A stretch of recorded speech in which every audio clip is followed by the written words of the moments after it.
Hola, buenos días a todos y todos. Bienvenidos al segundo día del Foro Anual de Observatorios de Seguridad, Justicia y Legalidad, impulsado por la Red Nacional de Observatorios de México. Ayer tuvimos una conferencia magistral y dos ponencias o dos paneles espectaculares, en donde sin duda aprendimos muchas cosas y reflexionamos sobre los avances y los retos de los observatorios en América Latina y el Caribe, sobre la necesidad de tener más y mejores datos, ¿no?, útiles para la mejora de políticas, acciones y procesos gubernamentales, y la utilidad de los datos, del análisis de datos a partir de la identificación de un para qué, ¿no?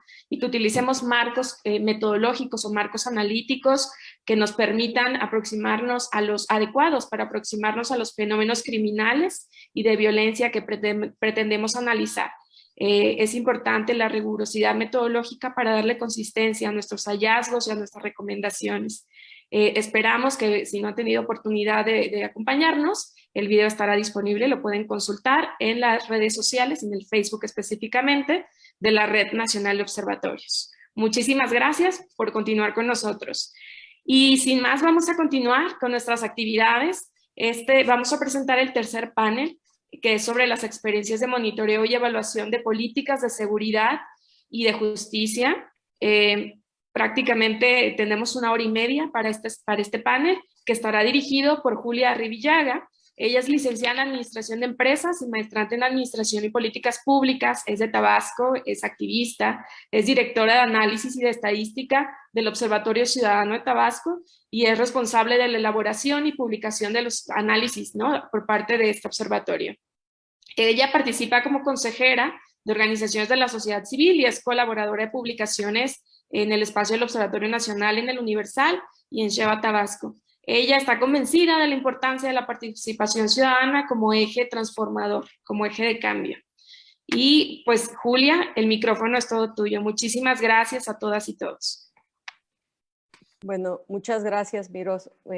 Quiero darle la bienvenida a nuestros 4 ponentes, 4 expertos en el tema de seguridad. Y para no hacerlo más y desperdiciar el tiempo, porque el doctor nos acaba de comentar que está un poquito limitado, quiero ya dar inicio al tema. El panel 3 es sobre experiencias de monitoreo y evaluación de las políticas de seguridad y de justicia. El objetivo de este panel es que nuestros 4 expertos, nuestros 4 ponentes, nos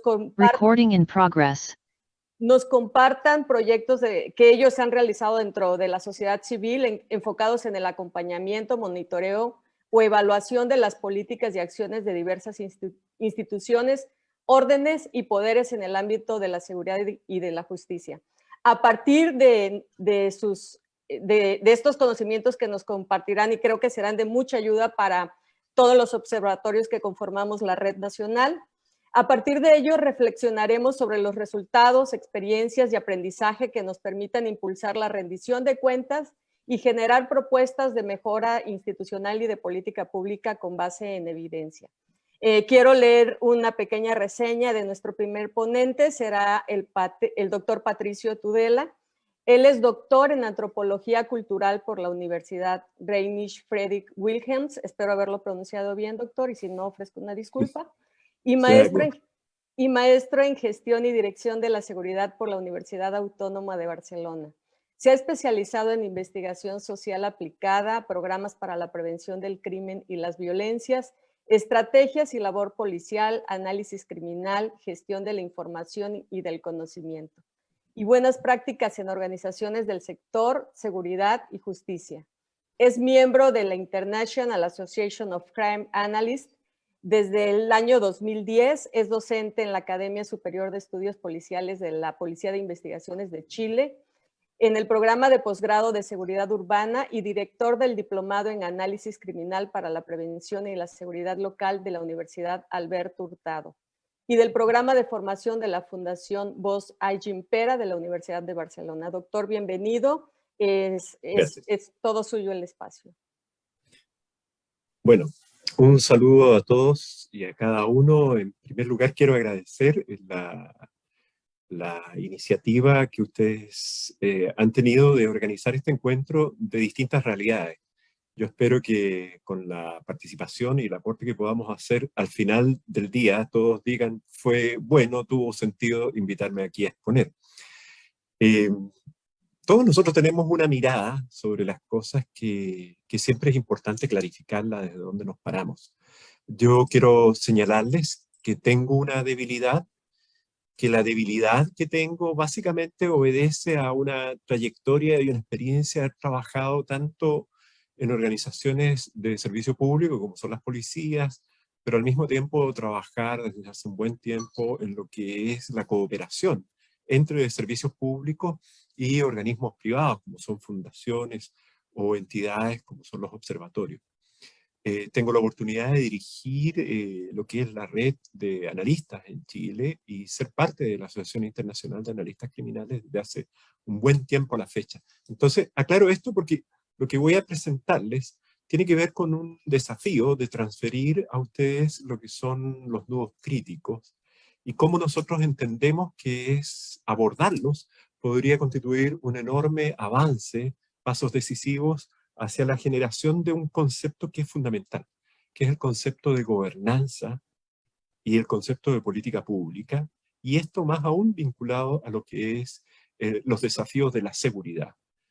Los desafíos de la seguridad que no son exactamente lo mismo que los desafíos de la prevención del delito y de las violencias. Voy a explicar por qué. ¿Ya?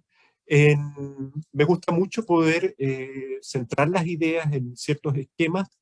Disculpen los colores si les incomoda, pero para mí cada color aquí a la vista tiene un concepto. ¿Ya? Acá hay un desafío que es tremendamente importante, que es cubrir una necesidad que tienen los servidores públicos y las instituciones públicas, que es la gestión de la información, que no es exactamente lo mismo que la gestión de integración de los sistemas de información y plataformas informáticas, por un lado. Por otro lado, está un desafío que es enorme, que es pasar a la tercera generación de respuestas en materia de los problemas de la sociedad, los problemas que abordan las instituciones y el perfilamiento de los indicadores de gestión y demostración de resultados. ¿Ya? Lo que es metodología de evaluación es algo tremendamente importante. Y ahí hay una deuda de la academia, porque básicamente nos pasa que a veces tendemos a hablar de cosas que están en planos muy en abstracto, y me parece que uno de los puntos más críticos es aterrizar las cosas hacia las necesidades de los usuarios y beneficiarios de las distintas intervenciones. Uno de ellos son los propios ejecutantes de políticas locales, de la focalización de intervenciones preventivas, por ejemplo. Y un tercer componente de esto tiene que ver con esta lógica de coproducción, que puede ser un término que para muchos no nos gusta. Yo preferiría en todo caso hablar de corresponsabilidad. Interoperabilidad, que significa, básicamente no hay que tomarlo solo desde una perspectiva de sistemas informáticos, sino que de sistemas al interior de organizaciones que requieren que exista información y comunicación oportuna.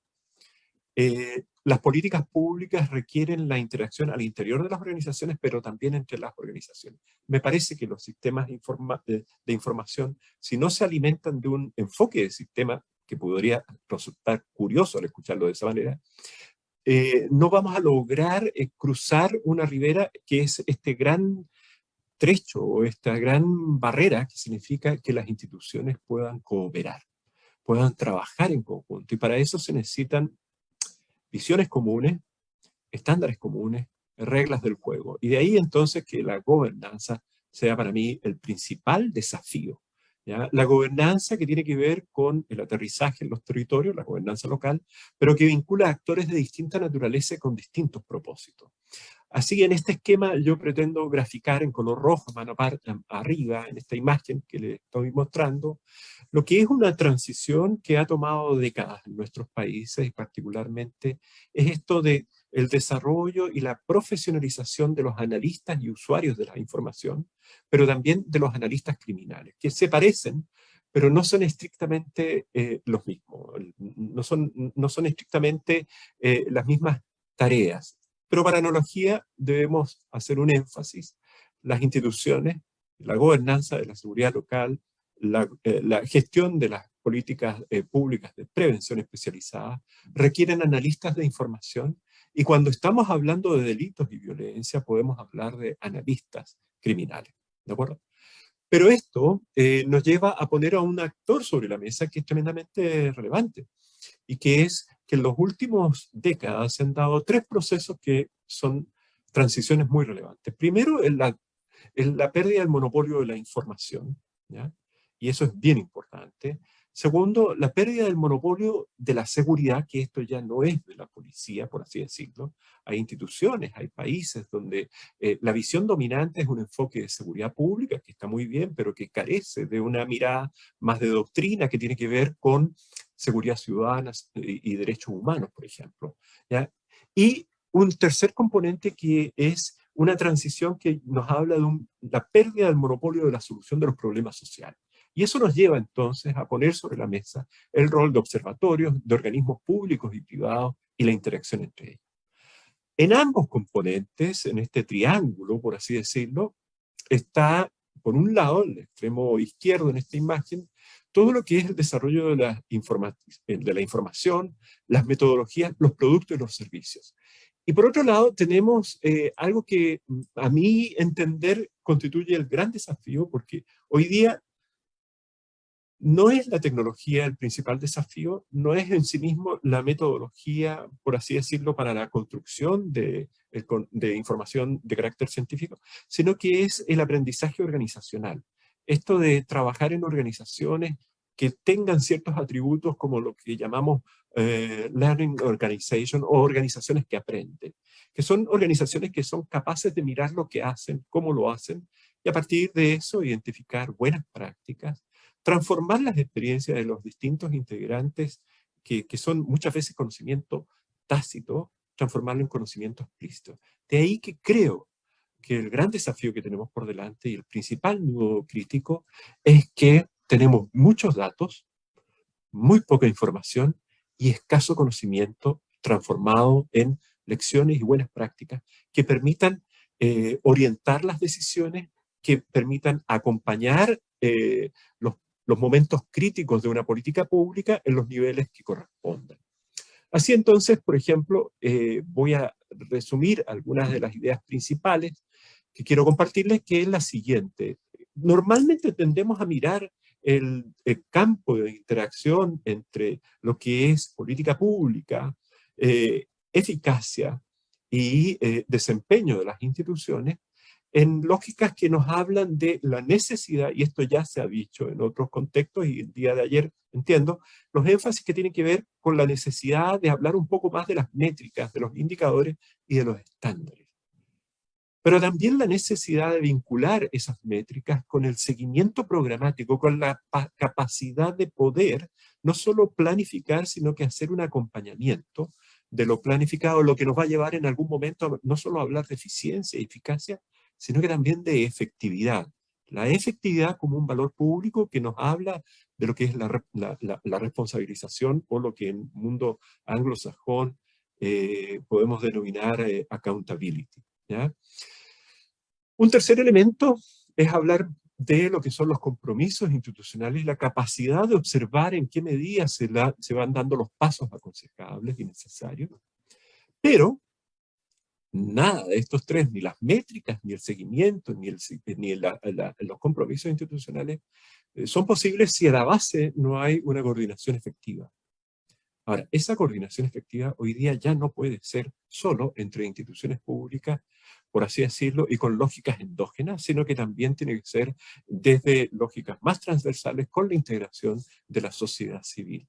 Un punto crítico es que las culturas políticas en la sociedad civil no son necesariamente las mismas que las culturas políticas que están en las entidades públicas. Y ahí hay un punto bien importante donde la información y la transferencia de experiencias puede ayudar mucho a un aprendizaje social colectivo. Y eso está ligado naturalmente a lo que son el foco principal de muchas propuestas, que tiene que ver con poner atención en la información, en las fuentes de información, en los tipos de información indispensables, pero también en los accesos, y me atrevería a decir en los usos. Y para eso quisiera poner sobre la mesa que como reto más importante a nivel de observatorios, a nivel de unidades de análisis criminal en municipios, a nivel de lo que es la gestión de las políticas públicas territorializadas y especializadas, tiene que ver con transparentar y abrir un poco más la reflexión crítica, constructiva, sobre los usos de la información y el rol de los analistas. La figura de los analistas criminales particularmente, es un ámbito muy desconocido, se asocia mucho con el tratamiento de datos, estimaciones, estadísticas, todo eso es cierto. Sin embargo, aquí tenemos que hablar un poco más de la profesionalización y de la ética pública en el uso de los datos. No solo tenemos que formar personas competentes en el análisis y uso de los datos, sino que también vincular ese análisis con un marco de doctrina que tiene que ver con la ética pública, ¿de acuerdo? Porque la experiencia de la pandemia nos habla del mal empleo de los datos y el uso y la interpretación muy inadecuada según distintos entes y autoridades en algunos países y territorios.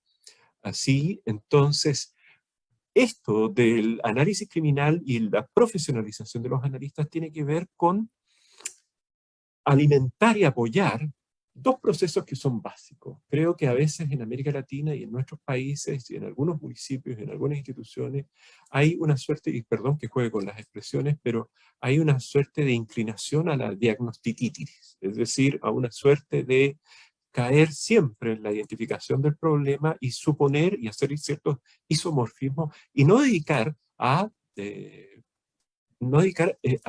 atención a algo que es fundamental, que no es solamente crítico el momento del diseño, sino que también es fundamentalmente crítico lo que es la capacidad de monitoreo y de evaluación de las intervenciones, ¿ya? Finalmente, también hay un elemento que para mí es clave, que tiene que ver mucho con la producción científica, los aportes, la colaboración que tienen las distintas entidades, y es esto de aprender a compartir buenas prácticas y lecciones entre equipos de personas que trabajan en todo el ciclo del desarrollo y la implementación de políticas públicas. Por ejemplo, creo que uno de los componentes más importantes tiene que ver con la ciencia de la implementación, que es algo que se nos habla mucho de diagnóstico y de evaluación, pero creo que hay que poner atención en la ciencia de la implementación o en las lecciones aprendidas en ese campo. Y finalmente, nada de esto podría ser relevante si no desarrollamos esa capacidad de compartir, de difundir resultados, de intentar apalancar lo que son los impactos, pero al mismo tiempo desarrollar una capacidad que es tremendamente importante, que es la capacidad de parlamentar, la capacidad de dialogar, la capacidad de persuadir fundamentalmente, porque aquí nos vamos a encontrar que este es un problema no solo de tecnología. Creo que las tecnologías son siempre un instrumento útil. Sin embargo, me atrevería a decir que uno de los grandes desafíos es que comunicamos poco y comunicamos mal. Y con eso no estamos convenciendo a nadie respecto de la necesidad de ciertos cambios, y menos apoyando lo que es el direccionamiento del cambio organizacional en los servidores públicos. Con eso entonces termino mi planteamiento a partir de lo señalado. Muy bien, muchas gracias, doctor. Pues creo que usted puso en la agenda un punto bien importante y además un reto para los observatorios locales, y hablando del desarrollo y profesionalización de los analistas de la información, creo que esa es la parte o el mayor de los retos que tenemos nosotros acá para hacer el trabajo desde lo local. Me encantó esta parte, cómo cerró, que muchas veces hacemos todo un estudio, analizamos, pero al final de cuentas comunicamos poco y comunicamos mal. Creo que ahí se concentra el mayor de los retos que tenemos nosotros como analistas, como interpretadores de todos esos números. Y pues muchísimas gracias, doctor, por la importancia, por todos los temas que nos puso sobre la mesa, y voy a continuar con el siguiente ponente. Es Gerardo Bonilla, es analista del Observatorio Nacional Ciudadano. Gerardo Bonilla es candidato a doctor en políticas públicas por el Centro de Investigación y Docencia Económica, es decir, por el CIDE, maestro en Sociología Política y licenciado en Relaciones Internacionales. Ha sido profesor en la Universidad Iberoamericana, además de servidor público en diferentes áreas, como es la Presidencia de la República, la Secretaría Técnica del Consejo de Seguridad Nacional, la Secretaría de Gobernación, la Cámara de Diputados del Congreso de la Unión y del Congreso de Quintana Roo. Actualmente es parte del equipo de investigación del Observatorio Nacional Ciudadano. Sus líneas de investigación son reformas policiales, gobernanza criminal, delincuencia urbana, políticas públicas y análisis organizacional. Me gustaría hacer un comentario a quienes nos están escuchando, a que si tienen alguna pregunta nos las envíen y utilizar el hashtag Foro Observatorio para estar haciendo comentarios sobre lo que estamos analizando en el panel. Muchísimas gracias y cedo la palabra. Sí, muchas gracias, Julia. Voy a proyectar mi presentación. Permítanme.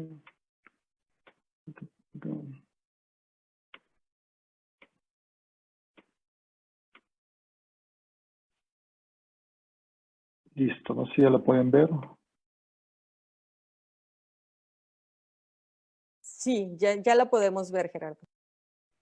Ah, perfecto. Sí, muchas gracias. Agradezco la invitación. Es un honor estar en este panel. Creo que el día de ayer fue bastante productivo y esperamos que hoy no sea la excepción.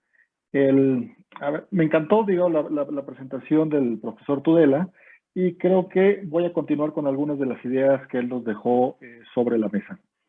Básicamente lo que voy a hacer es enfocarme en algunos desafíos para la evaluación y monitoreo de políticas de seguridad, pero también de fenómenos delictivos en México. Y esto lo voy a hacer a partir de dos experiencias, de dos proyectos que hemos desarrollado en el Observatorio Nacional Ciudadano y que creo que pueden ilustrar muy bien estos desafíos, tanto los metodológicos que puso sobre la mesa el profesor Tudela y algunos desafíos que tienen que ver con la comunicación. Ok, bueno, quiero empezar aquí básicamente citando a Michael Quinn Patton, que fue el expresidente de la Asociación Americana de Evaluación, quien sostenía que la evaluación debía ser vista como una forma de expresión personal y de acción política con una obligación especial, que es la de ser críticos con aquellas personas que están en el poder, con quienes están en puestos de autoridad. Y esto creo que es fundamental porque, como mencionaba Miroslava al inicio en la presentación del panel, pues sí, efectivamente la evaluación busca y el monitoreo buscan mejorar la eficiencia, la eficacia, la efectividad de las políticas públicas, pero no hay que dejar de lado que también son herramientas utilizadas para rendir cuentas, para valorar, para ponderar lo que se está haciendo desde la autoridad y ver en qué medida eso está resolviendo o no distintos asuntos o distintos problemas públicos. Digamos, para ponerle un poquito de evidencia a esto, voy a presentar dos estudios. El primero es un ejercicio de monitoreo, es fundamentalmente un ejercicio de observación electoral que realizamos este año y en el marco de una observación enfocada en delitos electorales. Básicamente, ¿qué hicimos aquí? Aprovechamos que en abril del año pasado se aprobó una gran reforma en materia electoral que consideró tipificar como delito la violencia política contra la mujer por razón de género. Es decir, estamos ante una coyuntura propicia para poder observar cómo se desarrollaba este fenómeno delictivo y también para evaluar de cierta manera cómo respondían las autoridades electorales, toda vez que tanto el INE como los OPLES fueron facultados para sancionar y emitir medidas cautelares ante la comisión o ante indicios de la comisión de este delito, así como generar un registro nacional de personas sancionadas. ¿Qué fue el primer dilema o el primer desafío que nos encontramos? Pues la parte metodológica, es decir, iba a ser muy difícil observar o generar datos duros para evaluar este fenómeno, es decir, no íbamos a tener más capacidad de la que tiene las instancias receptoras de las denuncias para generar información estadística. Entonces optamos básicamente por la evaluación, o más bien por el monitoreo de carácter más cualitativo. Es decir, decidimos hacer una etnografía digital, entendiendo esta etnografía como el estudio de las prácticas socioculturales en entornos virtuales, y básicamente lo que hicimos fue monitorear redes sociales de las mujeres que estaban contendiendo en este proceso electoral. Nos decantamos finalmente por 28 mujeres candidatas, donde el criterio de selección fue que hubiera evidencia de que fueron víctimas de algún tipo de violencia política por razón de género, ya fuera que denunciaron o no el hecho, pero entonces decidimos monitorear justamente esas redes sociales de 28 mujeres en las entidades fundamentalmente donde había elecciones concurrentes, es decir, donde se renovó también la gubernatura. Una de las técnicas que utilizamos para complementar esta observación etnográfica fue el análisis del discurso de las interacciones digitales y el seguimiento de prensa y otros medios de comunicación para tener un mejor panorama del contexto en el que ocurría este fenómeno delictivo, en el que ocurrían estas agresiones contra las mujeres. Y finalmente lo completamos con entrevistas semiestructuradas a candidatas víctimas, fundamentalmente que denunciaron este hecho. Digamos, esa fue parte de la metodología, es una metodología completamente inductiva, cualitativa, pero que consideramos pertinente para observar de mejor manera este fenómeno. ¿Qué encontramos? Digamos, uno de los principales hallazgos fue que las comunidades digitales de agresores suelen asociarse con cuentas de bots que pretenden actuar en solitario, y justamente este carácter anónimo hace que estas agresiones no sean sancionadas por parte de las autoridades electorales y ministeriales. ¿Qué otra cosa encontramos? Que los principales agresores suelen ser políticos, contendientes, autoridades locales, y finalmente pues que la violencia se perpetra fundamentalmente en el mundo material, pero tiene resonancia en las redes sociales. Y esto hace fundamentalmente que la posibilidad de sanción se incremente si los agresores son figuras claramente identificables, como sucedió en los pocos casos donde hubo sanción. Y otra cosa que encontramos es que hay problemas en la integración de las denuncias. Es decir, los primeros 3 hallazgos pues, fueron resultado básicamente del ejercicio de observación.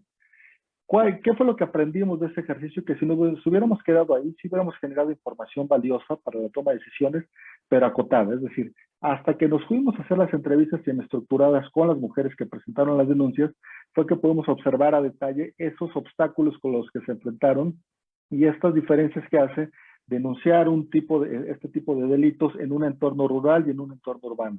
Hacerlas desde el partido que está en el poder y desde un partido de oposición. Y cómo estos procesos pues, generan también un tipo de revictimización hacia estas personas. Y es justamente a partir de ahí y gracias a estas entrevistas que podemos hacer una serie de recomendaciones, que ese es justamente creo que uno de los principales desafíos que plantea el profesor Tudela también, cómo hacer recomendaciones que sean bien comunicadas.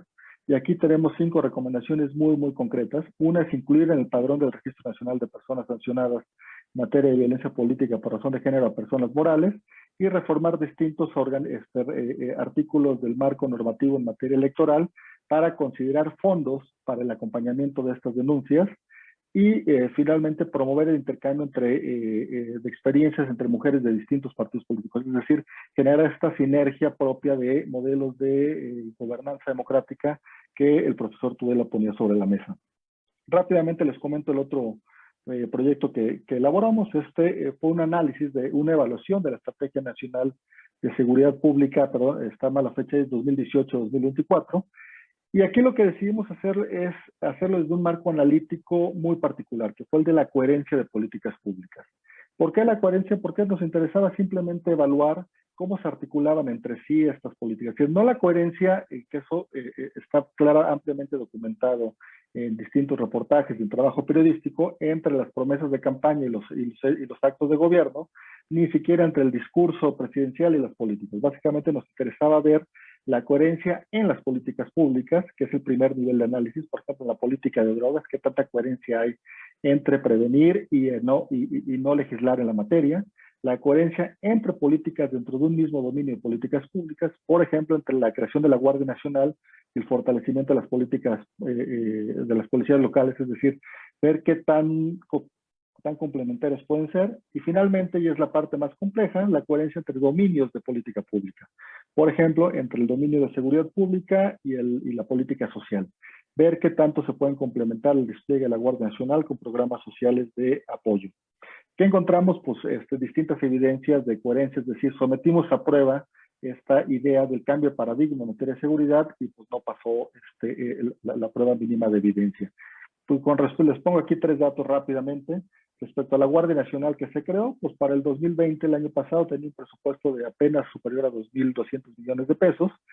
La Policía Federal, que supuestamente ya debería estar extinta para ese entonces, tenía casi 25,000 millones, y sobre todo, pues la lógica, o en el discurso por lo menos de la Guardia, era ir retirando a las Fuerzas Armadas, y eso pues claramente el presupuesto indica que no, no era así. Tenía un presupuesto mayor incluso que el que tenían sumadas estas dos instituciones.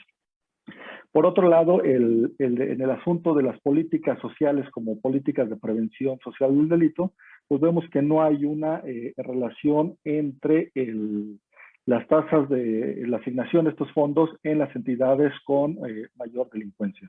Aquí creo que estas dos gráficas son muy ilustrativas, con dos programas concretos, las becas Benito Juárez y Jóvenes Escribiendo el Futuro. Otro dato también que ilustra mucho esta incoherencia en la formulación de políticas públicas, pues es elaborar, que de hecho creo que es algo bastante bueno del Modelo Nacional de Policía y Justicia Cívica, pero por el otro lado retirar un fondo, en este caso el Fortaseg, suprimirlo, que le va a obstaculizar a los gobiernos locales implementar programas de capacitación que fomenten una adecuada carrera policial. Es decir, por un lado avance, por el otro lado retrocedo 2 pasos, lo cual nos indica bastante incoherencia en la formulación de estas políticas públicas. Entonces, visto esto, y cerrando con mi intervención, en algunas de las conclusiones que quiero presentarles, uno, pues es que es muy complicado evaluar políticas públicas cuando sus teorías causales no son claras ni son explícitas. Y eso tiene que ver con el menosprecio con el acto de gobernar por políticas públicas, por considerar que gobernar no tiene ciencia, particularmente desde esta administración. Entonces, es muy complicado evaluar una política pública cuando el propio gobierno no deja muy claros cuáles son sus objetivos o hay contradicciones entre los dichos y los hechos. Es decir, hay que estar tratando de interpretar qué es lo que se quiso decir. Es muy complicado hacerlo cuando no se cumple con la parte institucional de emitir reglas de operación, de publicar en tiempo los programas especiales o sectoriales. Esto nos complica la labor a los analistas de política pública. Por el otro lado, tiene que ver con el tema justamente de la incidencia de este imperativo categórico que tenemos organizaciones de la sociedad civil por influir en la toma de decisiones a partir de los resultados de las evaluaciones. Pues esto es muy complicado cuando la evidencia presentada se subordina a realidades paralelas fundadas en otros datos. Es decir, prácticamente pues no hay este diálogo que propone el profesor Tudela en un modelo de gobernanza. Entonces, así es muy complicado incidir. Sin embargo, y aquí creo que está, y esto lo vinculo directamente con la cita inicial, hay un efecto potencial de los resultados de los monitoreos y de las evaluaciones que tiene que ver con contribuir a que la ciudadanía tenga elementos para ponderar la evidencia y elaborar sus propios juicios de valor. Es decir, darle elementos a la ciudadanía para que entienda los efectos de estas políticas públicas o las consecuencias de ciertos fenómenos delictivos. Y en este escenario nos encontramos básicamente en 3 desafíos que resumo y que planteo a manera de interrogantes. Uno es cómo preservar el rigor metodológico sin volvernos políticamente irrelevantes. Es decir, tiene que ver, a veces le ponemos más énfasis a la metodología, lo cual creo que es sumamente importante, pero no hay que olvidar que como organización de la sociedad civil, pues nuestra labor no es elaborar papers o artículos para dictaminación, sino documentos de utilidad. Y eso tiene que ver con lo que comentaba el profesor Tudela, que comunicamos poco y comunicamos mal. Y finalmente, pues nos lleva a una situación donde cómo decirle la verdad al poder, ahora sí parafraseando a Aaron Wildavsky, sin ser descalificados en el intento. Es decir, cómo propiciar elementos de diálogo a partir de los hallazgos de los monitoreos y de las evaluaciones. Yo hasta aquí la dejaría y quedo abierto a las preguntas y respuestas. Muchas gracias. Muchas gracias, Gerardo. Pues creo que dándole continuidad a lo que el profesor Tudela comentó, tú nos pones ya de alguna forma en la parte práctica. Él nos habló de toda la parte teórica y tú nos estás hablando ya de cómo realizar un estudio, todos los retos a los cuales nos vamos a enfrentar al momento de hacer el estudio y también los retos que vamos a tener para poder comunicar los resultados que tuvimos de este estudio, ¿no? Creo que esa es la parte más importante y medular de cuando realizamos cualquier documento, es ese, cómo comunicar todo lo que encontramos, ya sea bueno, ya sea malo, y sobre todo cómo transformar todos estos hallazgos en políticas públicas para que mejoren la calidad de los ciudadanos, que al final de cuentas esa es la finalidad de los estudios que realizamos dentro del Observatorio Nacional, por supuesto, y dentro de la Red Nacional los observatorios locales. Muchas gracias, Gerardo. Si te parece bien, dejamos las preguntas al final de la presentación de los ponentes y vamos a continuar con nuestra siguiente ponente. Ella es Cristel Rosales, ella labora en México Evalúa. Cristel es especialista en justicia penal, derechos humanos y apertura institucional. Se ha desempeñado previamente en el sector público, la academia y organismos internacionales. Desde la sociedad civil, como dije, ella está dentro de México Evalúa, ha diseñado y desarrollado evaluaciones, investigaciones y proyectos de política pública. Sus líneas de investigación se han centrado en justicia penal, derecho de personas víctimas y procesadas, impunidad, justicia transicional y derecho a la verdad. Es maestra en economía por la Universidad de Philips, Alemania, en administración pública por la Universidad de Bergen, Noruega, y licenciada en Ciencias Políticas y Relaciones Internacionales por el CIDE. Cuenta con especializaciones en evaluación, investigación criminal, derechos humanos y género. Cedo la palabra a Cristel.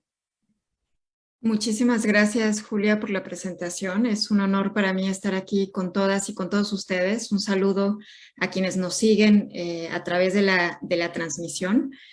Ustedes me dicen si alcanzan a ver mi pantalla. Un segundito. ¿Se ve bien la presentación? Perfectamente. Está perfecto. Pues muchísimas gracias, Julia. Nuevamente también gracias a Miroslava, a Francisco Rivas y pues al Observatorio Nacional Ciudadano por esta invitación. Me parece que es un foro pues indispensable, ¿no? Para darle utilidad a nuestros propios ejercicios y para tener esta mirada autocrítica, ¿no? De qué estamos haciendo, qué está funcionando, hacia dónde necesitamos caminar. Me gustaron mucho ambas presentaciones, tanto la del doctor Tudela como la de Gerardo. Me quedo quizá con dos cosas que quisiera irlas compartiendo en esta presentación. Yo les voy a presentar dos observatorios que desarrollamos en el área de justicia penal en México Evalúa.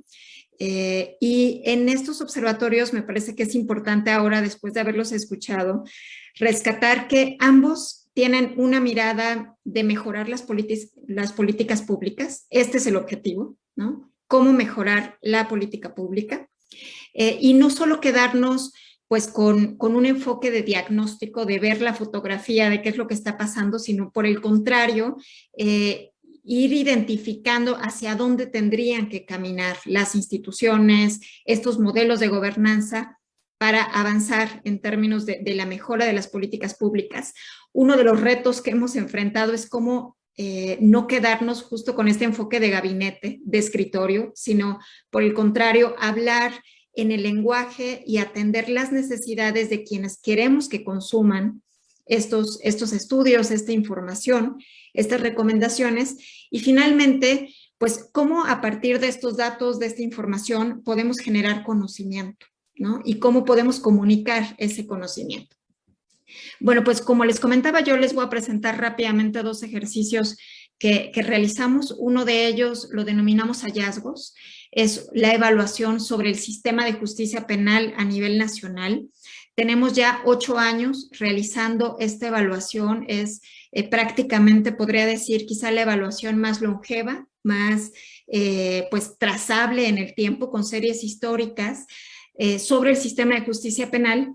Y desde hace 2 años iniciamos también a desarrollar capítulos locales. ¿Por qué? Porque justo consideramos que no queremos tener solo una mirada donde los promedios nacionales nos distraigan, ¿no? De lo que está pasando realmente en las entidades de cada contexto local, y por eso es que estamos desarrollando ahora ya pues esta evaluación local. Tenemos actualmente la operación en 7 entidades federativas y a partir del 2022 pues sumaremos a otras 2.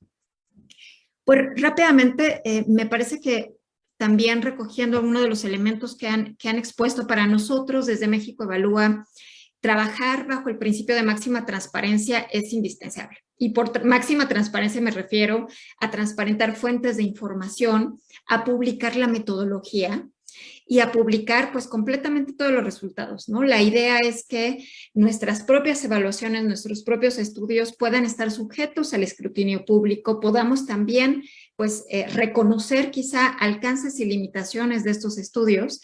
Este estudio de hallazgos se alimenta de fuentes de información pública, tanto aquellas que ya están en internet, que ya podemos nosotros consumir de manera directa, como algunas otras que nosotros realizamos a través de solicitudes de información vía transparencia.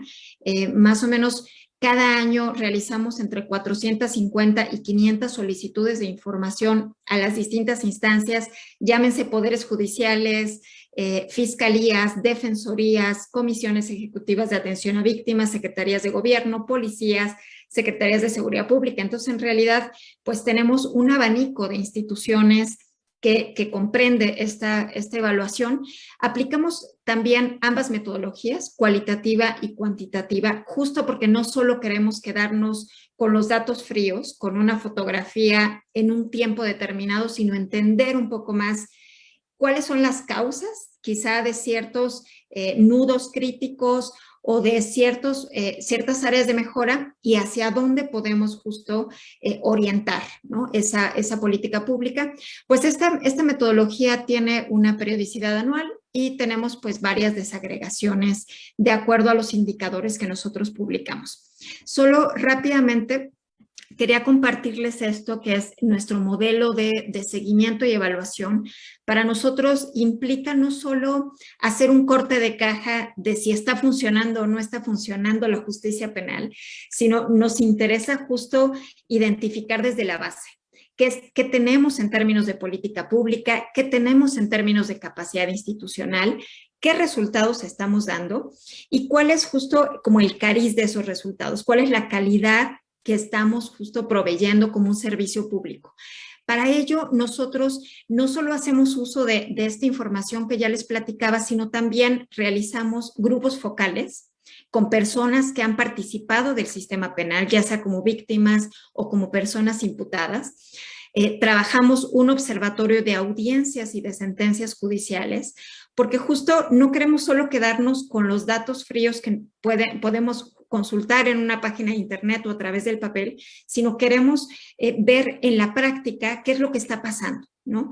¿Cuál es el gap? ¿Cuáles son las brechas que estamos identificando para tener un buen servicio? Y realizamos también encuestas, ¿no? Tanto encuestas a víctimas y a personas imputadas como a población abierta.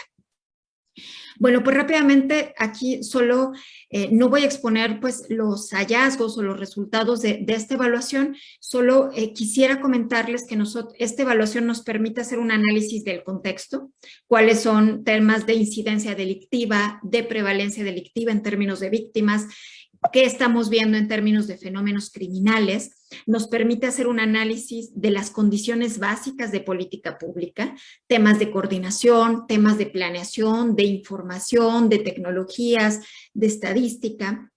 Nos permite también hacer un análisis del presupuesto, ¿no? Porque evidentemente toda política pública tiene que tener un sustento, un apoyo en el presupuesto, y esto no lo vemos desde un enfoque pues estrictamente institución por institución, sino desde un enfoque sistémico. ¿Qué está provocando que le asignemos o que le dejemos de asignar a ciertas instituciones el presupuesto?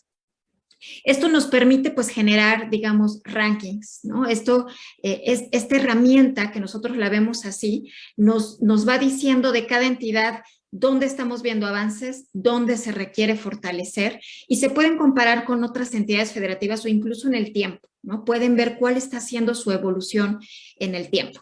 Nos permite, justo como ya comentaba, pues hacer un análisis y aquí no hablaría solo en términos de cuánto personal tenemos, sino también de qué tan profesionalizado está. Si está especializado para las funciones que le son encomendadas, cuáles son las cargas de trabajo, nos permite hacer análisis de flujos de información. Esta fotografía nos permite conocer de todas las denuncias y querellas que se conocen, cómo son atendidas, qué tipo de salidas tenemos, dónde estamos viendo problemas de congestión, ¿sí? O de rezago, que también se pueden entender así, nos permite hacer un análisis de la efectividad, ¿no? O sea, qué tan efectivo está siendo el sistema de justicia en términos de impunidad. Un análisis desde la perspectiva de derechos. ¿Estamos protegiendo o no los derechos humanos de las personas usuarias del sistema de justicia?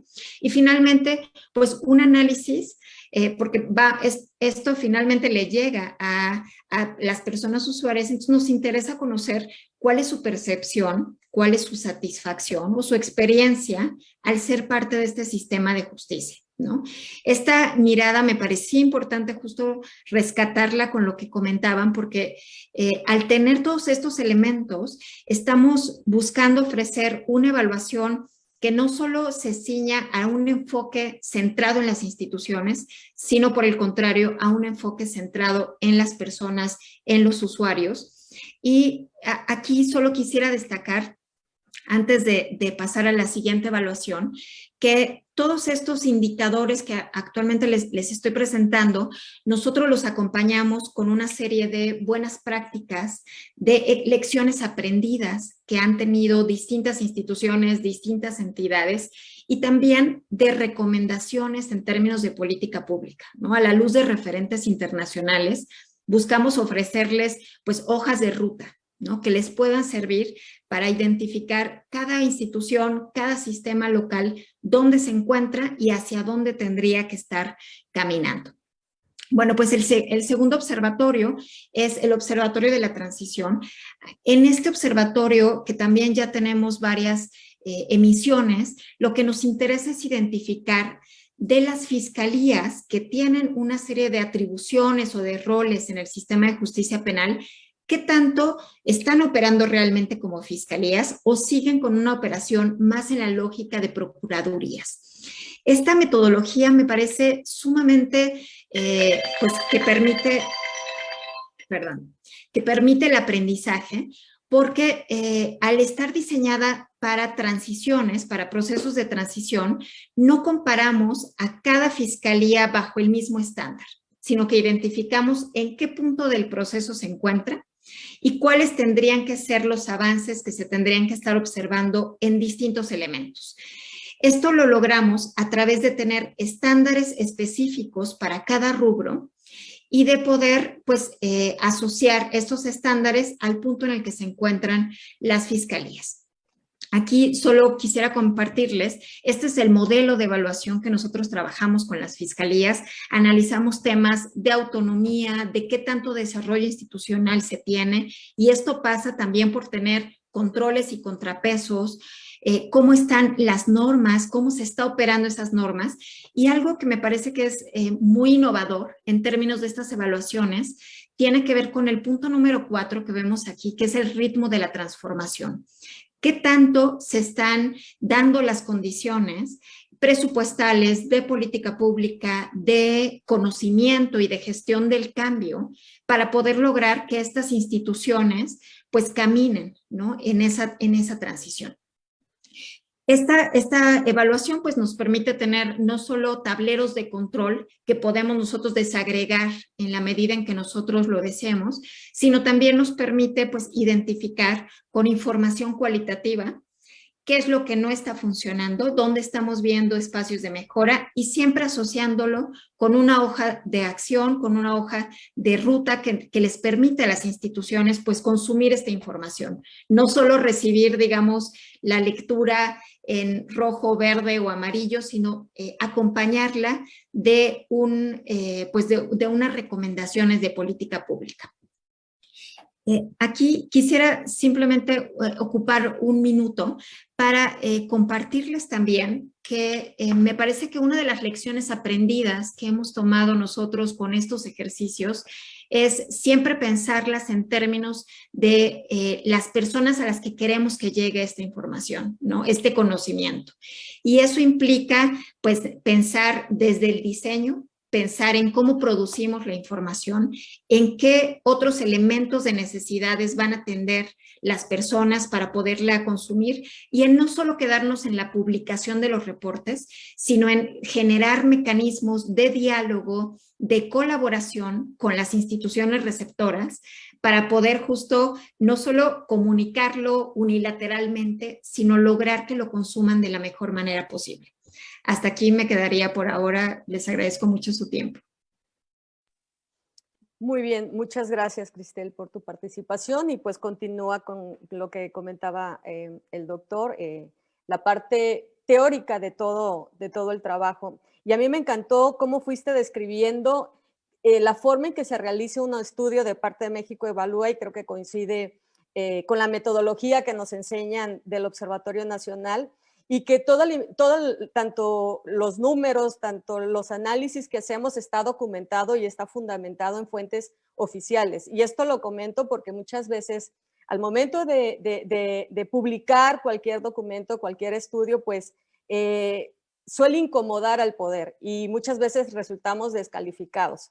Entonces, me encantó la forma en que describiste cómo se realiza todo este estudio de parte de ustedes, y pues y eso creo que hay que compartirlo y comentarlo. Son estudios totalmente fundamentados en fuentes oficiales, y pues que la finalidad que busca es de alguna forma darle una herramienta a nuestras autoridades para ayudarlos a la toma de decisiones, ¿no? De alguna forma buscamos señalarles cuáles son las áreas de oportunidad en las que ellos pueden mejorar su trabajo. Entonces, pues muchísimas gracias, Cristel. Y voy a continuar con el siguiente panelista, es nuestro querido Francisco Rivas, director del Observatorio Nacional. Francisco Rivas es desde el 2013 director general del Observatorio Nacional Ciudadano de Seguridad, Justicia y Legalidad.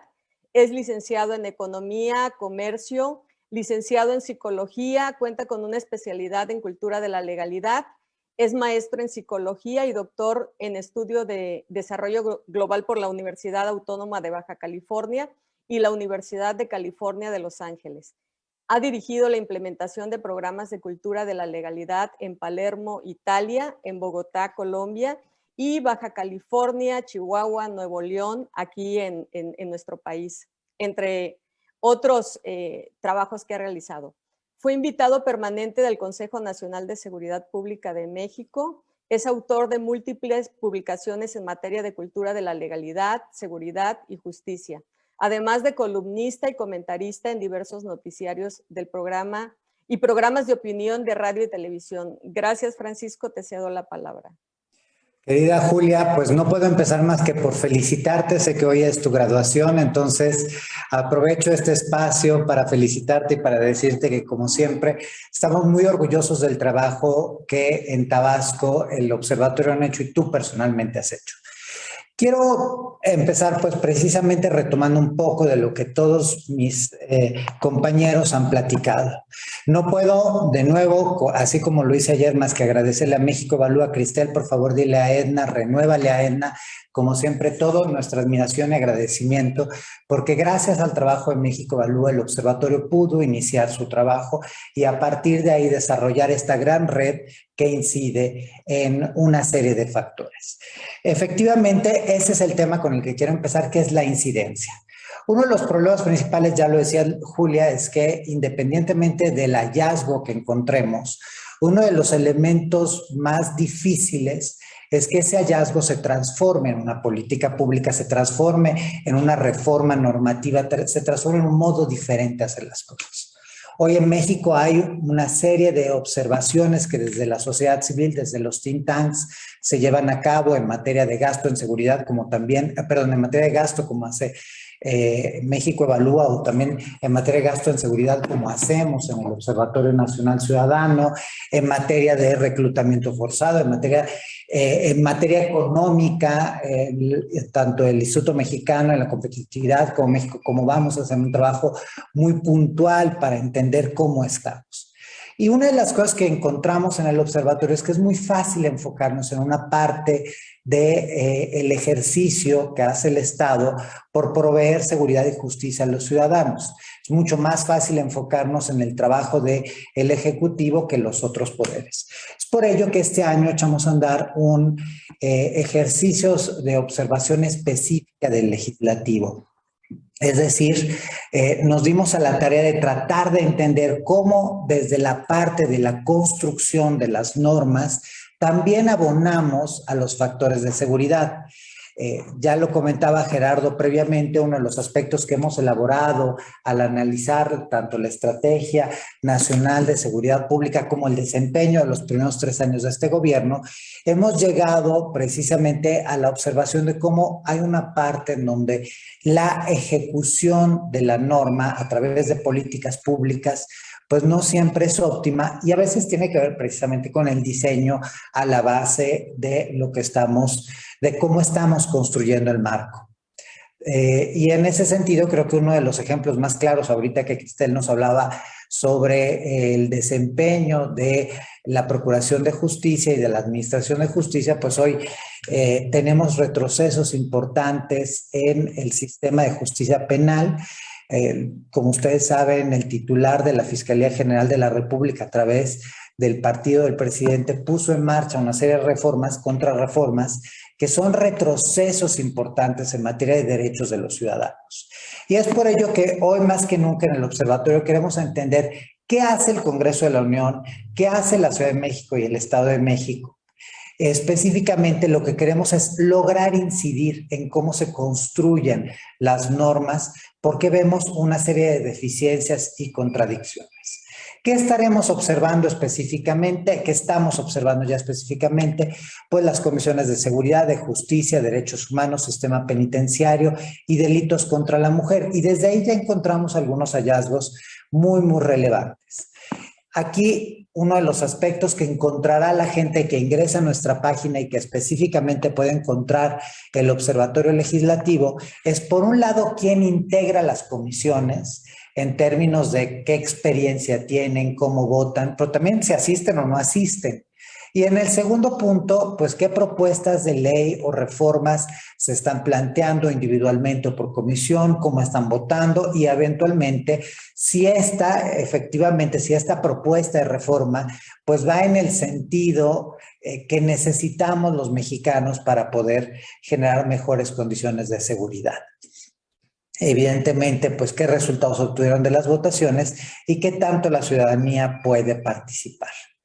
Obviamente, aquí ya encontramos un aspecto importante. Uno de los hallazgos es precisamente que es muy difícil darle seguimiento por la construcción que tenemos de la información.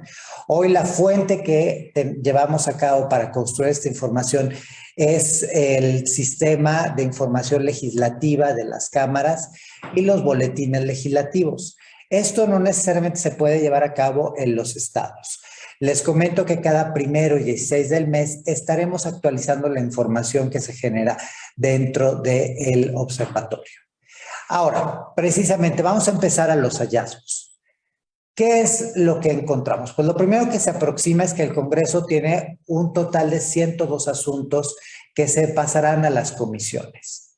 El Congreso de la Ciudad de México tiene 63 asuntos y el Congreso del Estado de México 8 asuntos. Aquí es importante decir que en el caso del Estado de México no se pudieron analizar las gacetas parlamentarias del 10 de agosto al 4 de noviembre porque estas no se encuentran disponibles al público y aquí ya vemos un ejercicio claro de ausencia de transparencia y rendición de cuentas. Ahora, lamentablemente en el legislativo, tanto en el federal como en el local, no tenemos un proceso público para entender por qué alguien se integra a una comisión. Es decir, pareciera que la única forma para integrarse a una comisión sea pues, querer integrarse a ella, independientemente de que tenga o no experiencia en materia, que tenga algún tipo de trabajo previo hecho o que tenga algún tipo de conocimiento, por lo menos genérico, sobre la materia. En el caso específico, Morena tiene la mayoría de las 15 comisiones monitoreadas y preside 11 de estas, tanto, insisto, en la Cámara de Diputados como en la Cámara de Diputados, en el Senado, como en los congresos de la Ciudad de México y del Estado de México. ¿Qué nos dice esto? Que la calidad de las normas que en los próximos años se implementen en nuestro país en materia de seguridad, justicia, derechos humanos, sistema penitenciario y protección a los derechos y a la seguridad de las mujeres, pues dependerá directamente del partido que detiene la mayoría de las comisiones y que preside la mayoría de estas. Ahora, sobre otro hallazgo importante es que en Cámara de Diputados las comisiones relacionadas con estos temas tienen todavía de un 14 a un 24% de curules vacantes, es decir, hay espacios que nuestros diputados no están usando y que evidentemente eso generan también, particularmente porque estos asientos que no se están usando son asientos principalmente de la oposición, y eso nos dice que eventualmente tendremos sesgos a la hora de la elaboración de las políticas. Solo la Comisión de Seguridad del Senado ha puesto a disposición de la ciudadanía un plan de trabajo, es decir, 14 comisiones relacionadas con justicia, con la protección de las mujeres y con derechos humanos no nos dicen qué plan de trabajo tienen. Y ninguna de las comisiones ha presentado hasta el momento iniciativas y por lo tanto tampoco dictámenes. Las propuestas que se han presentado tienen más que ver con específicamente acciones de los legisladores en lo individual. Ahora, en el caso de qué comisiones, de estas comisiones que estamos dando seguimiento, debemos destacar que el sistema penitenciario, solo en el Estado de México hay una comisión específica. Lo que encontramos es que estas se encuentran precisamente dentro de las comisiones de seguridad principalmente. De igual manera, pues en la Cámara de Diputados y en el Congreso de la Ciudad de México no tenemos comisiones específicas en materia de delitos contra la mujer, pese a que los últimos 3 años han sido los años más violentos para las mujeres, y en la Ciudad de México tenemos un aumento en el último año de más del 50% en violaciones sexuales. Ahí también sobre el tema de la paridad de género encontramos que esta no se cumple. En las comisiones que tienen que ver con seguridad y justicia hay una mayoría de hombres, pero por mucho una mayoría de hombres, así como en el caso específico de derechos humanos, de las comisiones de derechos humanos y delitos contra las mujeres, tenemos prácticamente la mayoría o el 100% ocupadas por mujeres.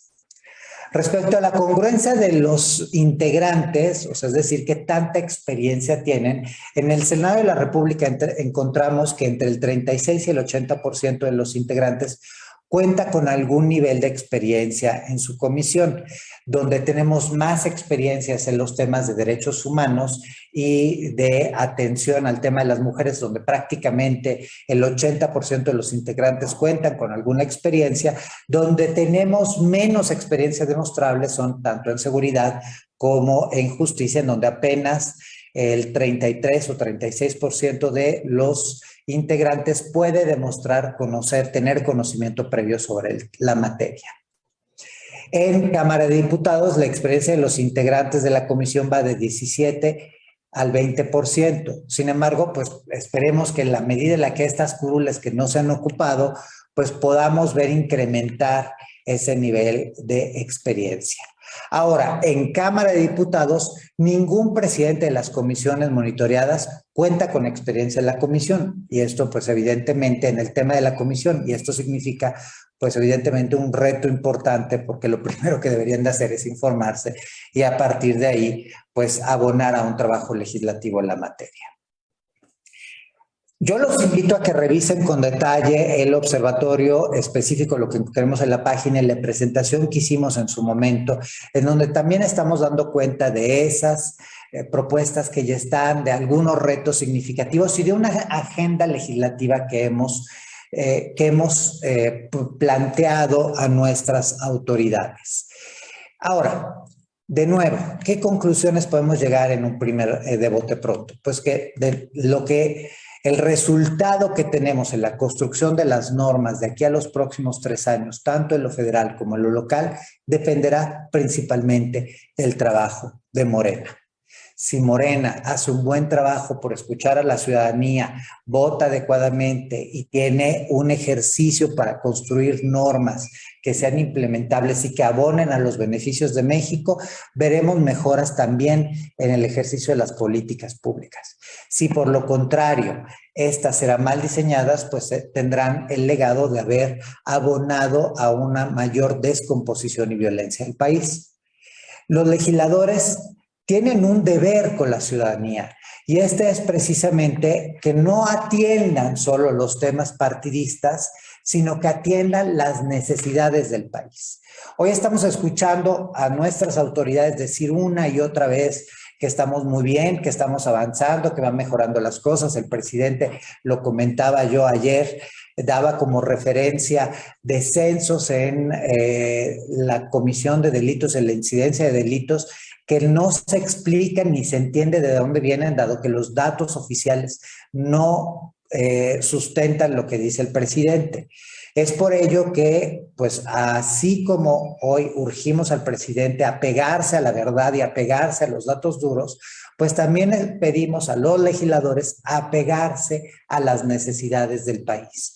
Y no simple y sencillamente porque un partido o el partido del presidente propone cambios en la estructura y en la ley, pues estas se atiendan solo para favorecer al partido, como ya se hizo específicamente tanto en el caso de la Guardia Nacional, como en el caso de las Fuerzas Armadas, como en el caso de la Fiscalía General de la República, en donde tenemos los peores retrocesos en años.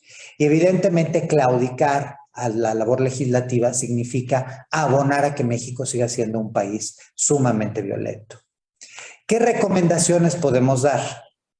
Pues necesitamos crear comisiones específicas para atender el tema del sistema penitenciario. Todos sabemos que el sistema penitenciario se encuentra colapsado. Es el área de seguridad que recibe menos recursos y es la que fomenta más la violencia. No hay que olvidar que la mayor parte de extorsiones, estos también según datos oficiales, provienen de los penales del país. Y ahí es donde se vuelve absolutamente ilógico que que sepamos y que la autoridad sepa que un extorsionador puede, desde los penales del país, hacer entre 250 y 300 llamadas de extorsión impunemente y que de nuevo tiene que ver con que no se respetan los protocolos de ingresos de algún tipo de materiales prohibidos, como incluso son los celulares, que no se respeta el bloqueo de la señal y que evidentemente pues están en el autogobierno los penales y no habría un espacio para que los delincuentes siguiesen delinquiendo desde incluso los penales. Instamos a las comisiones a rendir cuentas y poner al alcance de la ciudadanía los planes de trabajo. Sin ello no podemos generar una agenda de participación de la sociedad civil. Recomendamos a la Cámara de Diputados dar la importancia que tienen las comisiones de seguridad, justicia y derechos humanos. Es imperdonable, y en particular para la oposición es imperdonable, que esos espacios para los cuales necesitamos un trabajo legislativo profesional se estén dejando abandonados. Requerimos que se ocupen todos los curules y que estos sean ocupados por gente con experiencia. De la igual manera, al legislativo local recomendamos replicar el ejercicio de transparencia que se tiene en lo federal para que sea mucho más fácil entender y conocer qué significa o qué están haciendo nuestros legisladores en lo local. Se debe considerar la agenda pendiente en materia de seguridad, justicia y legalidad que desarrollamos tanto en el observatorio como la Red Nacional de Observatorios. Regresando al ejercicio, por ejemplo, que hacemos sobre evaluación de gasto en seguridad, estamos en los peores momentos de gasto en seguridad. En tan solo 3 años ha caído la inversión en procuración de justicia, combate a la delincuencia organizada, protección de los periodistas y activistas de derechos humanos, protección a las mujeres. Por citar solo algunos ejemplos. Ayer hablábamos también y al inicio de este panel nos hablaron sobre las policías. Las policías se encuentran colapsadas, no hay recursos para ellos. Eso es algo de los tantos pendientes que hemos puesto a disposición del legislativo y que se tienen que tomar con atención. ¿Por qué? Porque, insisto, es muy fácil hablar de que tenemos un diálogo entre autoridades y gobierno, entre autoridades, perdón, y ciudadanos, y la verdad es falso. Y si hoy tuviese que hacer un análisis y decir cuáles son los observatorios más exitosos o cómo estamos logrando más éxito, creo que no solo se debe al trabajo de nosotros, sino se debe principalmente a qué tanto las autoridades están dispuestas a escuchar. Y lo malo es que en este momento tenemos a muchas más autoridades que no están dispuestas a escuchar respecto a los que sí queremos, a los que sí están dispuestos a rendirle cuentas a la ciudadanía. Muchas gracias. Muchas gracias, Francisco, por tu participación. Bueno, primero que nada, me gustaría felicitar al Observatorio Nacional Ciudadano por este nuevo proyecto de lanzar el Observatorio Legislativo. Creo que será de mucha ayuda, de mucha importancia, sobre todo para recordar a nuestros legisladores cuál es la finalidad por la cual están ocupando una curul. Y es precisamente el legislar para mejorar la vida de la sociedad, como tú bien comentaste. A veces se olvida y creo que es bueno estarlo recordando. Otro comentario que me agradó de tu participación me agradó en general, pero otro de los comentarios en los cuales coincido, y creo que coincido porque de alguna forma se ha vivido aquí en Tabasco y seguramente muchas entidades, es esa puerta cerrada con la que muchas veces nos encontramos al momento de hacer el trabajo. Existe una falta de diálogo y sobre todo una falta de reciprocidad y un afán de querer escuchar las propuestas que se hacen desde la sociedad civil. Tú bien comentaste que en las entidades donde hay esta especie de comunicaciones donde se dan los mejores resultados. Ojalá que pues este observatorio legislativo pueda abonar a esta parte, nos ayude a abrir puertas que en muchas ocasiones se cierran y sobre todo que, como bien comenté hace rato, que todos esos hallazgos se vean como un área de oportunidad para mejorar la calidad de vida de los ciudadanos y se transformen sobre todo en políticas públicas. Muchas gracias y pues tengo por aquí algunas preguntas que nos han enviado, no sé si las lanzo al aire y alguien las quiere comentar, responder. Y pues primero que nada me gustaría conocer o nos gustaría conocer a quienes estamos escuchando este panel, cuál fue o cuál es el reto más relevante que se enfrenta al momento de desarrollar el proyecto que cada uno de ustedes nos acaban de compartir. No sé si alguien la quiera responder. A lo mejor Cristel, porque... A ver, yo respondo. Creo que siempre que se emprenden este tipo de proyectos de evaluación en términos de asuntos públicos, uno de los retos importantes tiene que ver con la disponibilidad de información, ¿no? Y la calidad de esta información. O sea, creo que ese es un reto importantísimo porque uno puede, digamos, controlar otras variables como el diseño metodológico, como identificar cuáles son las necesidades de las personas a las que les queremos poner a disposición los resultados de la evaluación, pero lo que no está bajo nuestro control son los insumos que tenemos, ¿no? Muchas veces tenemos que tratar de optimizar aquella información que tenemos y en ese sentido creo que nosotros lo que hemos buscado hacer es, por un lado, digamos, generar información que permita la trazabilidad, ¿no? Que ya no les lleguen como tantos requerimientos nuevos a las instituciones, sino que se vaya generando una cultura de información y para ello parte de lo que nosotros hacemos es, previo a que les enviemos las solicitudes, buscamos reunirnos en cada una de las entidades federativas con los conjuntos de las instituciones a las que les vamos a hacer llegar estas solicitudes. ¿Por qué? Porque les explicamos para qué va a ser utilizada esa información, qué es lo que estamos buscando con cada requerimiento, con cada variable, y eso mismo me parece que también les incentiva, ¿no? A tener, digamos, un ejercicio interno de mayor sistematización para la información. Y me parece que también otro tema que no es tanto un reto, pero sí es una lección aprendida, es justo lo que comentaban ya en sus distintas intervenciones, que tiene que ver con publicar nuestra información también, ¿no? Así como lo pedimos para las instituciones, es muy importante, pues, que nuestros productos no solo sean dirigidos, en este caso, para tomadores de decisión, sino también para otros sectores interesados en los asuntos públicos, sociedad civil, academia, periodismo, y en ese sentido, nosotros lo que hemos hecho es no solo publicar nuestros reportes a través de la página de internet, de las distintas gráficas y materiales de comunicación, sino tenemos también una plataforma que llamamos Lab Justicia, donde buscamos poner datos abiertos a disposición de cualquier persona interesada. Y esto, pues, lo que buscamos propiciar es que más instituciones, más organizaciones, más personas consuman esa información, que de alguna manera nosotros ya hicimos el trabajo de acopiarla, de analizarla, de procesarla, y pues puede generar mucho más conocimiento si se pone a disposición de más personas. Muchas gracias, Cristel. Creo que es interesante y además muy de mucho conocimiento lo que nos acabas de compartir, además de mucha utilidad para nosotros los observatorios. Creo que nos marcas una luz, un camino para nuestro trabajo. A mí me gustaría preguntarle a Francisco, de todos estos proyectos que has hecho, de toda esta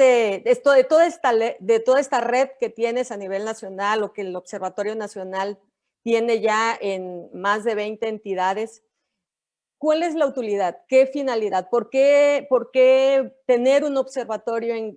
Lo ideal sería en cada una de las entidades. A mí me gustaría que lo comentaras y que nos lo comentaras a nosotros como observatorios locales. Pues mira, Julia, precisamente creo que esto también viene a colación con la pregunta anterior. ¿Cuál es la principal dificultad en la observación? Pues primero tiene que ver con el acceso a la información. Para poder hacer un análisis claro, puntual y objetivo se requiere información que esté disponible y que sea asequible. El segundo elemento es que tanto la información es una información que sirve.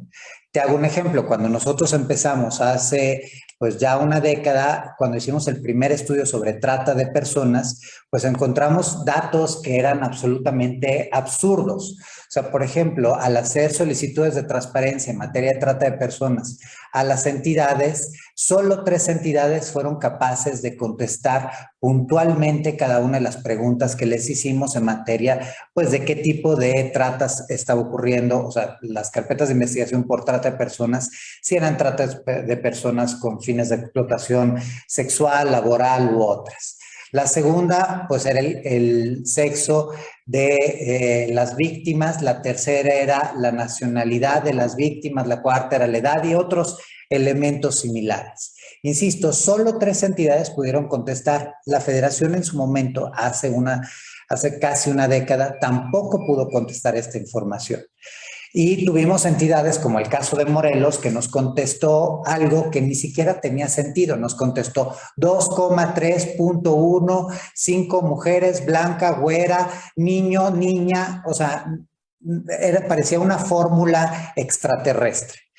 Y en ese sentido, a lo largo de los años hemos ido construyendo información y hemos ido también identificando qué tanto la información es pues consistente o no. Uno de los ejemplos más grandes es el trabajo que hicimos el sexenio pasado en conjunto con el Secretariado Ejecutivo, precisamente para transparentar, formar en lo local a autoridades, sistematizar y homologar la información y así poder conocer pues con detalle qué ocurre alrededor de el feminicidio, la trata de personas, el narcomenudeo y otros delitos que empezamos a transparentar en conjunto con el Secretariado Ejecutivo. El segundo elemento que quiero tocar pues es la sostenibilidad de los proyectos. Como sociedad civil, el principal problema que tenemos son los recursos públicos. Y más organizaciones como es México Evalúa, como nosotros, como el INCO, como México, como Vamos, o como todo la red de observatorios, que no recibimos un solo peso de fondos públicos. Entonces, todo el tiempo estamos contracorriente, porque también nuestras autoridades hacen lo posible para ponernos trabas en la recolección de recursos. Amenazan a veces a nuestros donadores, en otras ocasiones pues hacen transformaciones en la ley para que sea menos probable que la gente pueda donarle a la sociedad civil, porque la sociedad civil generamos ruido. Y el tercero es eso que nos decías, pues la incidencia. ¿De qué sirve tener un observatorio en lo local? Sirve de mucho, porque es un elemento que ayuda precisamente a que haya más información, que la información sea una información de calidad, que la información esté disponible, pero que no sea solo eso, información, sino que se transforme en un recurso para tomar decisiones, para hacer cambios puntuales. Tomemos el ejemplo de lo que hemos logrado a través del ejercicio que se llevó a cabo gracias a fondos de la Embajada de Estados Unidos para mejorar el trabajo de las fiscalías. A través de 5 años trabajamos para identificar el proceso a partir del cual una denuncia se transforma en acceso a la justicia para las personas. Identificamos por lo menos 49 recomendaciones generales, más algunas muy puntuales, y gracias a ellas ya muchas se están implementando en lo local. Encontramos ausencia o, por ejemplo, tecnología que era obsoleta y que les ayudamos no solo a reconstruir, sino que se donasen entre ellos, porque aunque parezca extraño, las mismas fiscalías no tienen contacto ni colaboración entre sí mismas. No lo tienen para el combate a los delitos, pero tampoco para hacer mejor, para eficientar recursos. Entonces, ¿por qué deberíamos tener un observatorio? Pero no solo un observatorio, sino una sociedad civil pujante, porque lo público nos debe interesar al público. Lo público tiene que ver con en qué calidad de comunidad queremos vivir. Si hay baches en la calle o un problema de alumbrado o un problema de personas en situación de calle o un problema de mendicidad forzada o un problema de agresión en contra de los animales o un problema, ahora sí, de seguridad y justicia, el que una comunidad se involucre hace mucho más probable y genera incentivos para que una autoridad responda. Por eso es importante que haya no solo una red de observatorios que observan el tema de seguridad y justicia, sino una sociedad civil preocupada por lo público. Porque la realidad es esta, si nosotros volteamos a ver los países en donde hay una mayor participación ciudadana y un mayor poder del ciudadano, el tomador de decisiones en materia de política pública, el político que compite, está obligado a rendirle cuentas a la sociedad y a mejorar su vida. Si no lo sancionan en las urnas y si no lo exhiben como sociedad. El problema es que en México tenemos malos gobiernos, pésimos presidentes que siguen teniendo niveles de aceptación por encima del 60%.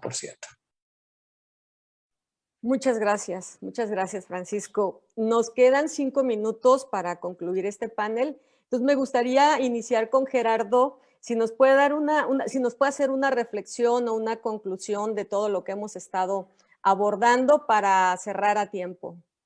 Adelante, Gerardo.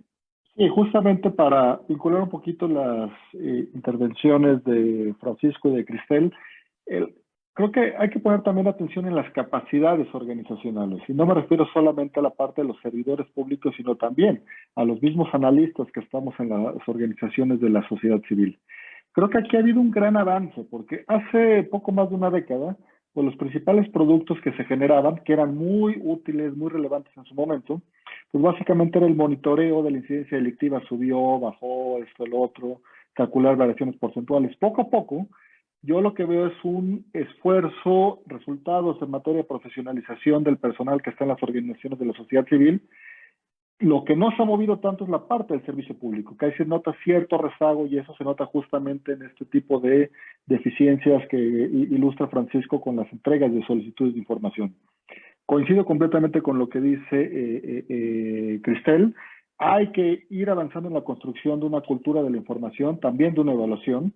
Aquí el problema es que muchas de estas culturas pues, se forjan también a partir de cambios institucionales. Y ahí es donde siento que nos estamos quedando rezagados. O sea, es decir, hay que reconocer también que los sistemas de monitoreo y evaluación de cualquier país pues están de alguna manera supeditados a la estructura que en su momento tiene el Estado, al desempeño de las administraciones públicas y al régimen político. También eso hay que reconocerlo. Hay administraciones más proclives a ofrecer información, otras que van cerrando la llave de ciertos datos. Entonces, justamente hay que avanzar en esta construcción de capacidades de ambos lados. Creo que desde la sociedad civil se ha hecho un esfuerzo mayor, los avances están cada vez más claros con la proliferación de organizaciones de la sociedad civil, de think tanks que se dedican a este tipo de labores. En ese sentido, creo que también, y para avanzar hay que vincularse de manera más clara y precisa con instituciones académicas, y seguir avanzando por los dos lados en la profesionalización, porque eso es lo único que va a poder generar esas capacidades que nos permitan generar mejor información, pero también procesarla de mejor manera. Ayer justo había un panel sobre los distintos errores o sesgos en los que se puede incurrir para analizar la información. Creo que muchas de esas partes se resuelven con herramientas metodológicas, pero esas tienen que ser adquiridas justamente por los analistas. Muchas gracias, Gerardo. Francisco, me gustaría que cerráramos con una reflexión, que nos des una conclusión de lo que fue el panel. Pues yo creo que el panel fue muy enriquecedor. De nuevo, hacer un reconocimiento al trabajo de todas las personas y organizaciones que se están dedicando a tratar de entender un fenómeno para poderlo mejorar. Indudablemente mi admiración a México Evalúa. Cristel, de nuevo, a todo el equipo, felicítalos. Y a ustedes, a los observatorios locales. Ser sociedad civil en México es muy difícil. Son más los incentivos para no serlo que serlo. Cuando somos sociedad civil, nos atacan, nos denostan, nos agreden y a veces nos amenazan literalmente con un ejercicio de violencia. Y muchos de los que estamos en esta situación, en este esfuerzo que estamos haciendo por mejorar al país, lo hemos vivido en carne propia. Y es por ello que tenemos que insistir. Esa es la demostración que hoy más que nunca necesitamos construir a una sociedad pujante.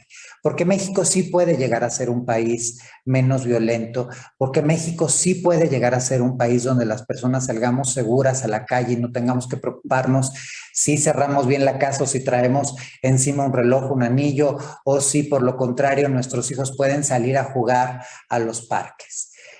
Pero ello será el efecto de un trabajo específico por mejorar lo que hoy no funciona.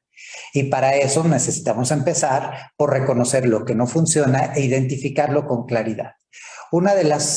Para mí una de las cosas que me quedo también con la participación de Patricio, que decía, es que hay un ejercicio a veces por sobrediagnosticar.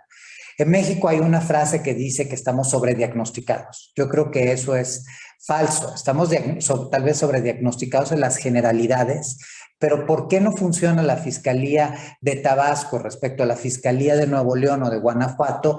Eso ya es mucho más difícil. ¿Por qué una policía logra detener y otra no? ¿Por qué en este caso se logró encontrar a un delincuente, llevarlo frente a la justicia y que purgue una sentencia? ¿Y por qué en este caso no?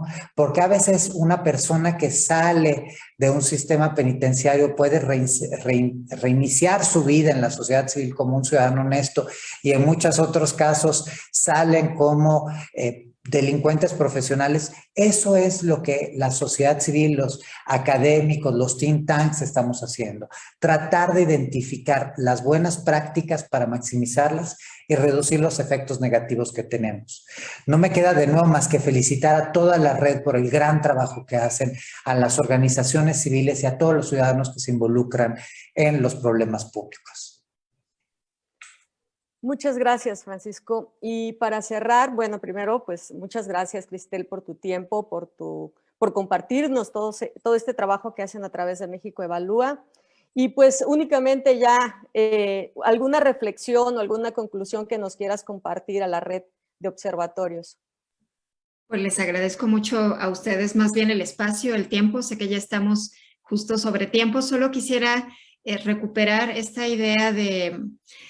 creo que necesitamos trabajarla más, y me refiero a necesitamos desde sociedad civil, sector público y distintos sectores, entre ellos el periodismo, el enfoque de gobernanza, ¿no? Ahora las políticas públicas debemos de entenderlas con un ecosistema de actores mucho más diverso, y eso implica construir también espacios de diálogo, ¿no? De diálogo y de colaboración, porque los ejercicios de monitoreo y de evaluación no son necesariamente para castigar o para señalar lo que está mal, sino para favorecer digamos, un aprendizaje continuo, ¿no? Y esto es parte de lo que tenemos que empezar a internalizar, cómo ciertos fracasos, ciertos ejercicios que no den resultados, no deben verse como fracasos, sino más bien como experiencias y lecciones aprendidas que pueden servir, digamos, para otras personas, ¿no? Entonces solo recuperaría esa idea que me parece que también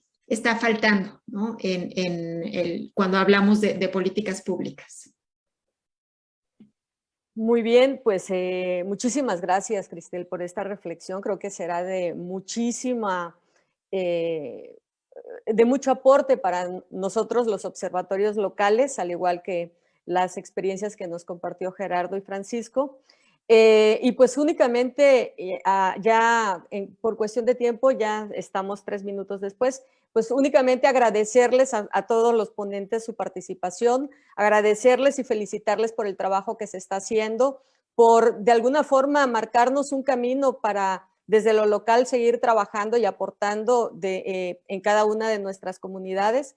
Y pues creo que al final de cuentas todos los que estamos aquí queremos lo mismo, queremos vivir en paz, queremos una ciudad más segura, queremos tener espacios públicos más seguros y queremos un México próspero. Entonces, con eso cierro y pues agradezco al Observatorio Nacional la oportunidad de moderar este panel y pues seguimos aquí en el foro y pues démosle paso a los siguientes ponentes.